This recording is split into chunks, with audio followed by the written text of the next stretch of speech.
హైదరాబాద్ బషీర్బాగ్ లో భారీగా foreign liquor ను పట్టుకున్నారు ఎక్సైజ్ పోలీసులు.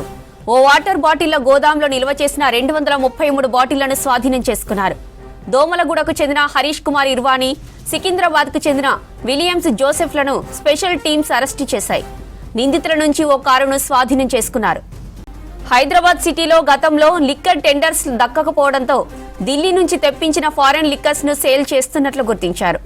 నిల్వ చేసిన ఫారిన్ మద్యం బాటిళ్లను బ్లాక్ మార్కెట్లో అమ్మకాలు చేస్తున్నట్లు ఎక్సైజ్ పోలీసులు తెలిపారు. ఈ వ్యవహారంతో సంబంధం ఉన్న 5గురిపై కేసు నమోదు చేసినట్లు ఎక్సైజ్ అధికారులు చెప్పారు.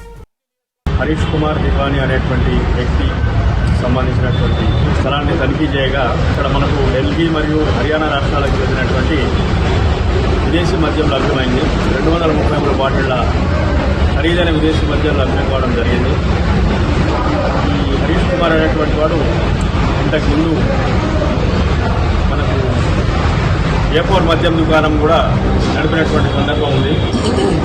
తను ఆ అనుభవంతో ఇప్పుడు షాపు రాలేదు. ఆ కారణంగా ఢిల్లీ మరియు మా హర్యానా రాష్ట్రాల నుంచి దీపక్ మరియు బిట్టు అనేటువంటి 2 వ్యక్తులను ఏర్పాటు చేసుకొని వాళ్ళ ద్వారా ఫోన్పే ద్వారా ఇక్కడి నుంచి డబ్బులు చెల్లించడం జరుగుతుంది. వాళ్ళు అక్కడి నుంచి లారీల ద్వారా ట్రాన్స్పోర్ట్ వెహికల్స్ ద్వారా ఇక్కడికి ఖరీదైన మద్యం బాటిల్ని సరఫరా చేస్తే ఆరాంఘర్ చౌరస్తా ప్రాంతంలో వాటిని తీసుకొని నగరంలో వివిధ వ్యక్తులకు సరఫరా చేస్తున్నాడు. ఈ పట్టుబడినటువంటి మద్యం అంతా కూడా చాలా ఖరీదైన విదేశీ మద్యం, రాయల్ సెల్యూట్, శివాస్ రిగల్, బ్లాక్ లెగూన్ తదితర మద్యం బాటిల్ ఉన్నాయి. వీటన్నిటి విలువ కూడా సుమారు 16 లక్షల వరకు ఉంటుంది. తర్వాత ఈ మద్యంను సరఫరా చేస్తుండగా ఈ హరీష్ కుమార్ దగ్గర నుంచి ఒక బెలెనో కారును, దానిలో కూడా కొంత మద్యాన్ని స్వాధీనం చేసుకోవడం జరిగింది.